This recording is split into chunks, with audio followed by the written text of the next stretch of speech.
నన్ను పెళ్లి చేసుకుంటారా మీరు? చేసుకుంటారా? రెండు కవల పిల్ల లాంటివి. అయితే సరే, చేసుకుంటారా కాదు చేసుకుంటారా? నన్ను చెప్పండి, చేసుకుంటారా?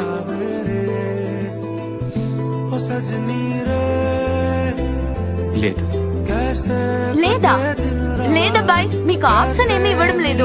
వంట చేస్తాను, మీ కోట మీద నెమలి బొమ్మలు అల్లుతాను, వేడి చెంబుతో ఇస్త్రీ కూడా చేస్తాను. 10th వరకు చదువుకున్నాను. మా ఇంట్లో నేనే పెద్ద పిల్లని.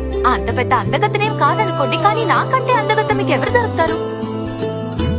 నేను కొంచెం కడుసుదాన్నే, కానీ మనసు మంచిది. ఇక ఈ విషయాన్ని నాంచింది చాలు. మీకు ఎవరు దొరకరు, నాకు మీలాంటి తెంగిరోడే తగినోడు. ఇదిగో చూడండి, నేను ఎదురు చూస్తూ ఉంటాను. చూడండి కాదు, చూడండి. అర్థమైంది బాబు. నన్ను పెళ్లి చేసుకుంటారా మీరు? చేసుకుంటారా? రెండు కవల పిల్ల లాంటివి.